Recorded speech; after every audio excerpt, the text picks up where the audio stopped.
Bapak saudara makan Allah, ma'rifat qalbu itu hanya dengan mengenal nama dan sifat Allah.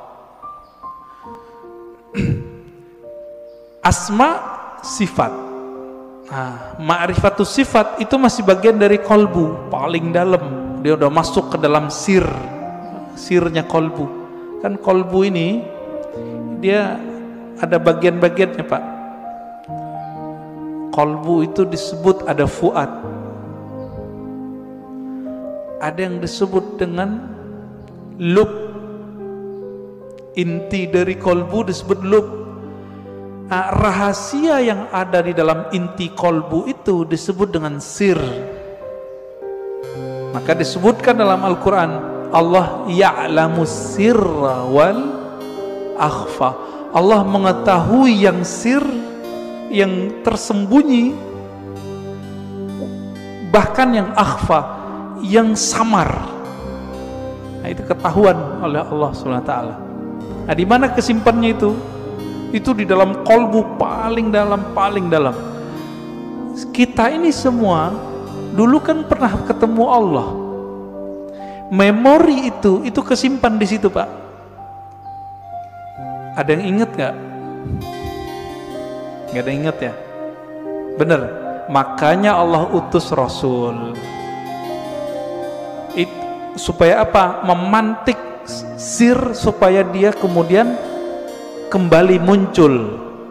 Ketika muncul sir itu bernama zikir.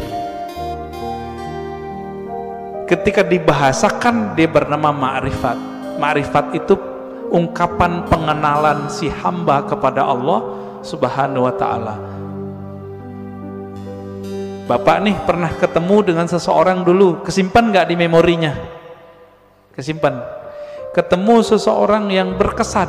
Apanya yang berkesan? Parfumnya. Nanti kita ketemu parfum yang sama, itu teringat, Pak, wajahnya.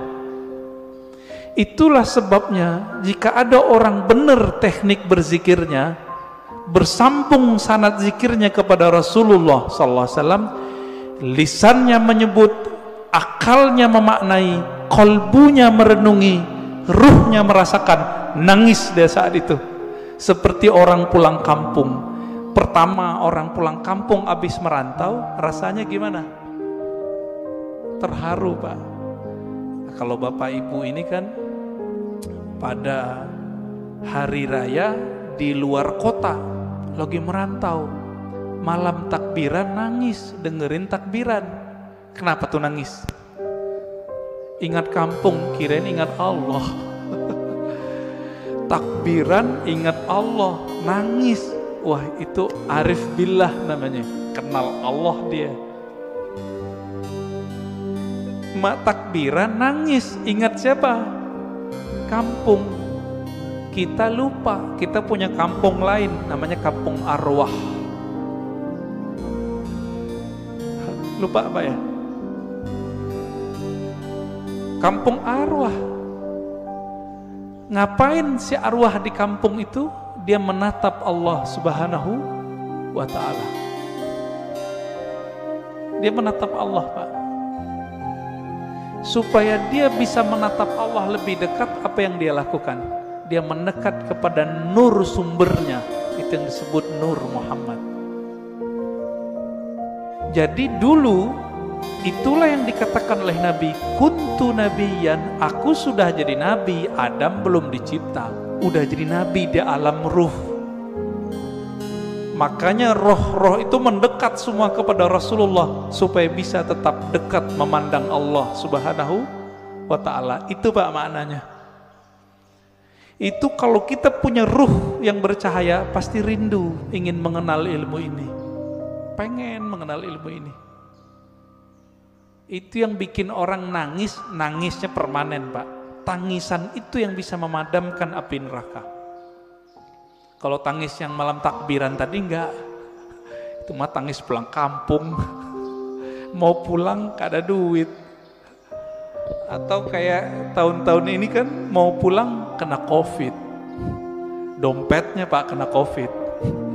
Gak bisa pulang, nangis. Itu nangis apa? Teringat kampung fisik. Jadi jika orang bisa nangis karena ingat kampung fisik, kampung badan ini, teringat orang tua zahir, apalagi jika dia teringat dengan orang tua rohaninya. Sering dengar nggak istilah Nur Muhammad? Ya, masih ingat? Disebut apa? Nur Muhammad itu Abul Arwah, bapaknya sekalian roh. Maka ketika roh itu rindu ke siapa? Dia rindu sama ayahnya. Itulah kenapa kalau sholawat jadi wajib dalam sholat. Allahumma sholli ala Sayyidina Muhammad. Ini orang malah debat, nggak boleh pakai Sayyidina, boleh pakai Sayyidina. Itu mah debat biasa itu. Kolbunya, ruhnya rindu nggak kepada Rasulullah. Nah, kalau sudah sampai ke sana, dia sudah sampai ke ma'rifatur ruh. Mengenal ruh, dari mana dia berasal, dulu dia bersama siapa. Nah, ini kabar gembiranya Pak. Ruh kita ini dulu ngapain di sono, sekarang diulang aktivitasnya. Kalau dulu Bapak di sono suka mendatangi Nabi, suka mendatangi orang yang dekat dengan nur Nabi itu, maka sekarang Bapak pasti suka dengerin pewaris-pewaris Nabi, pasti cinta sama zuriat Nabi. Nah, orang-orang yang dulu mencintai Rasulullah di sana, di alam ruh itu, dia cinta kepada nur Nabi, maka Allah kasihlah dia fisik di dunia bernama Habib atau ulama, dua aja, Habib atau ulama. Jadi kenapa Habib terlahir sebagai Habib, Kiai sebagai Kiai, Gus sebagai Gus, Ajengan sebagai Ajengan? Karena dulu nurnya mengagumi nurnya Nabi sallallahu alaihi wasallam. Itulah makna hadis al-arwah junudun mujannadah, hadis sahih Muslim. Ini syarahnya jarang orang menjelaskan ini. Roh itu dia berbaris-baris seperti tentara. Nah, dulu nih Bapak kalau dibukakan pintu kolbunya, itu bisa lihat Pak, dulu kita seperti ini di sono, ngumpul Pak seperti ini. Bapak kenapa sebut masjid ini Masjid Nabawi? Karena merindukan Nabi Sallallahu Alaihi Wasallam. Semoga para pewakaf, pendiri, pengurus diberkahi oleh Allah, diberi rindu kepada Rasulullah. Bahkan sebelum wafat Allah kasih mimpi ketemu Rasulullah Sallallahu Alaihi Wasallam. Amin. Pasti bisa Pak. Rasulullah kan nggak mati beliau, cuma pindah alam. Kalau kita bisa mati sebelum mati, bukan bunuh diri loh Pak ya. Mati sebelum mati itu apa? Mampu memilah ini alam jasad, ini alam pikiran, ini alam kolbu, ini alam ruh. Mampu dia berzikir, bertahan, bisa dia ketemu Rasulullah Sallallahu Alaihi Wasallam. Bisa Pak.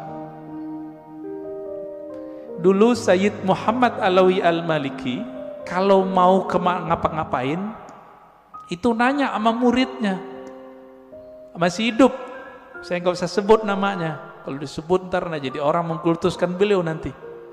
Orang kita Pak, Jawa Tengah kalau nggak salah ya, Kiai Fulan, bertanya ke beliau, bocah ya waladi, kira-kira begitu ya, anakku, coba tanya ke Nabi, saya mau melakukan ini, beliau restu gak? Itu yang minta siapa? Sayyid Muhammad, keturunan Rasulullah Sallallahu Alaihi Wasallam, hafal banyak hadis. Muridnya pakar mimpi ketemu Rasulullah, karena sholawat gak berhenti beliau, sholawat aja terus. Maka Bapak Ibu saudara makan Allah, jika ingin bertemu Rasulullah, sholawat terus.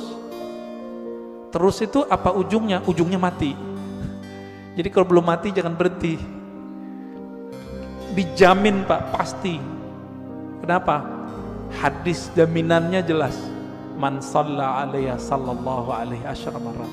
Yang salawat kepadaku, Allah salawat kepadanya 10 kali. Saya mau tanya nih, ini 10 kali menurut kita atau menurut Allah? Coba lihat bahasa Arabnya. Sallallahu alaihi. Allah bersolawat kepadanya 10 kali. Berarti menurut Allah atau menurut kita? Kita ini Pak, cukup dapat 1 salawat dari Allah, pasti masuk surga. Salawat disertai rahmat, masuk surga. Kalau 10 ketemu Rasulullah Sallallahu Alaihi Wasallam, ketemu Rasulullah pasti.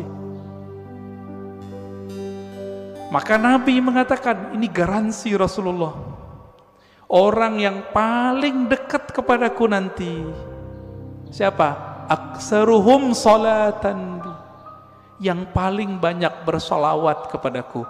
Inilah media kalau mau ketemu Rasulullah. Bisa. Siapa yang bilang gak bisa ya? Nabi mengatakan nanti di akhir zaman ada Dajjal. Seandainya aku hidup saat itu, akulah hajijun alaikum, akulah pembela kalian. Secara fisik Nabi gak ada Pak, tapi kan pewarisnya ada. Pewarisnya itulah disebut Al-Imam Al-Mahdi. Maka yang keempat itu Bapak sermakan Allah, siapa yang mengenal ruhnya, maka dia mengenal Allah secara hakiki. Dia mengenal Rasulullah secara hakiki. Nah, semoga kita sampai ini yang ini nih, keempat. Mengenal ruh, walaupun sedikit menurut Allah itu kan banyak bagi kita. Setetes saja Allah beri, itu udah lautan bagi kita. Ya. Nah, caranya banyak-banyak aja Pak, sholawat. Bapak ini kan mohon maaf ya, pemalas ngajari guru, maunya didatangin guru mulu, ya enggak? Carilah guru yang bisa mengajarkan zikir ma'rifatullah. Nanti diajarin Pak cara berselancar kepada Allah. Tapi kalau masih males, udah sholawat aja dulu. Nah, nanti sholawat ini nurnya akan membimbing kita, insya Allah ya. Jadi lebih kurang makna ringkas dari man arafa nafsahu faqad arafa rabbahu, 4 level ini ya. Tinggal dilihat kita bagian yang mana ya. Semoga kajian ini bermanfaat. Silakan kalau ada tanya jawab.